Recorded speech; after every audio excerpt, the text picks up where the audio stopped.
Welcome to the Internet, a magical land of friends, music, cat pictures, online shopping, banking, important emails, and some of your deepest, darkest secrets.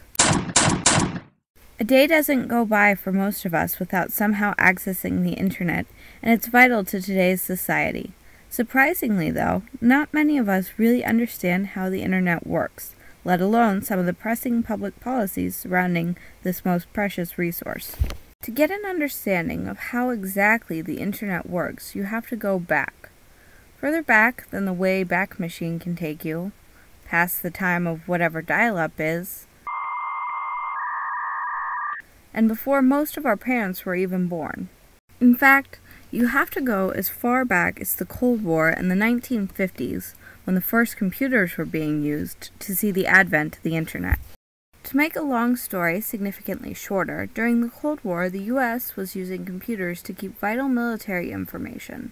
Eventually, they needed to move that information from one computer to another, so they created a network or series of connections between the computers. Soon after, several other groups created networks for their computers, notably England, who had the National Physical Laboratory for commerce, and France, who also set up a network for military purposes.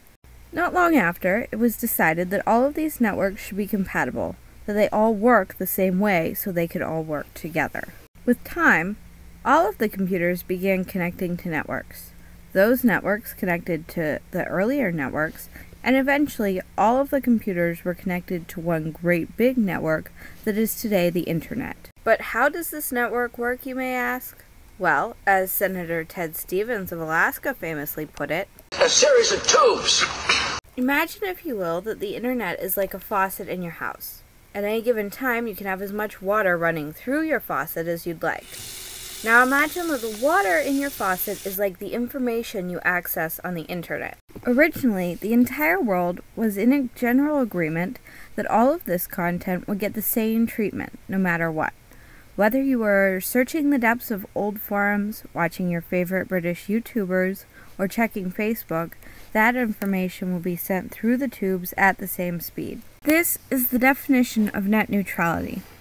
That the Internet is neutral and has no bias towards any content or media. Earlier this year, the federal courts held up a decision to keep net neutrality, but as of last Thursday, there have been some developments which give Internet companies the right to decide what sites can have faster service. And, as a result, cable companies could cut the speed of something like YouTube or Netflix in favor of giving sites affiliated with their parent companies faster speeds. Cable companies like Comcast, who provide internet services, may give special faster service to NBC affiliates such as Hulu. Or a company could pay a service provider so that their site would be in a special fast lane and receive priority over others. Therefore, your once flowing YouTube could be cut back to a near trickle. People who support net neutrality believe that the Internet should be a free and open place for anyone to do whatever they choose without being throttled or having their connection to certain sites slowed in favor of other sites which their cable providers profit from. People who are arguing to change the net neutrality laws say that not only do changes promote a competitive marketplace and support capitalism, but also help to cut down on illegal downloads over the Internet by cutting speeds to sites like Pirate Bay. The debate over net neutrality is nearly as old as the Internet itself. In the U.S., the first major legal actions took place in 2004 when the FCC chairman Michael Powell called for the Internet freedoms. The freedom to access content, freedom to use applications, freedom to attach personal devices, and freedom to obtain service plan information. In August 2005, the FCC approved an Internet policy statement which reaffirmed the four freedoms. In November of that same year, the CEO of AT&T complained that companies like Google should not get to use his pipes for free. In May 2007, users of the site BitTorrent noticed they experienced slower connections, and after some research, the Associated Press published a report which found Comcast had been slowing peer-to-peer sites such as BitTorrent.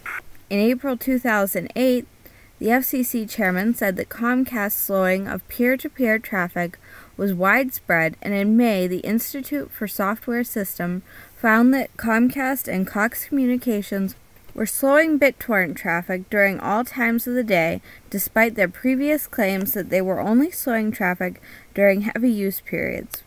In August of that year, the FCC ordered to stop its invasive interference with peer-to-peer sites, and later, in September of 2008, Comcast appealed the FCC's order, saying that there are no rules against the practice.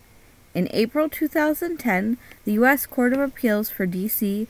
overturned the FCC's Comcast ruling, saying that they lacked any statutorily mandated responsibility to enforce net neutrality. In December 2010, the FCC approved net neutrality regulations, although they were not very strong.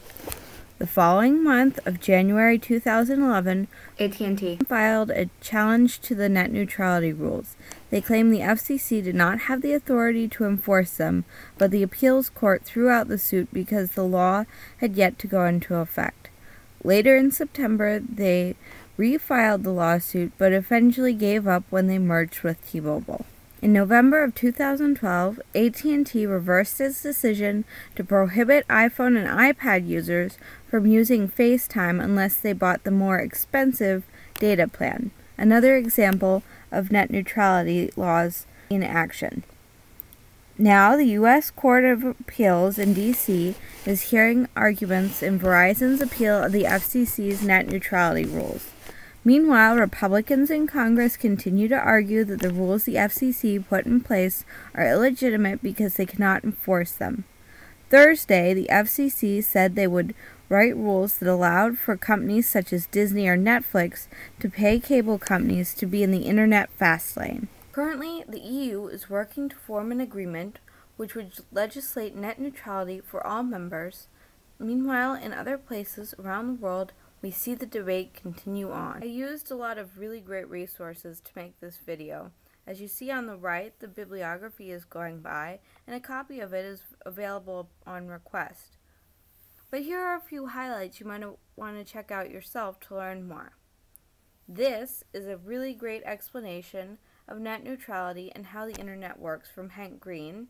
The internet is a series of tubes, but for the purposes of this demonstration, the internet is going to be my shower, which is kind of a tube. And the internet, it flows into my house. This water, this nourishing water is everything. It's giraffes. This article gives a brief history of net neutrality in the States, including legal documents and direct quotes, some of which are used in this video. This is a video from Canada which explains how the history of the internet came together. A big change. A remote connection had to be installed so that the developers could work directly on the computers. At the same time, the idea of time sharing came up. This is the first concept in computer technology. This is a website with an interactive map to help you understand net neutrality globally. Thanks for watching. Now stick around for questions.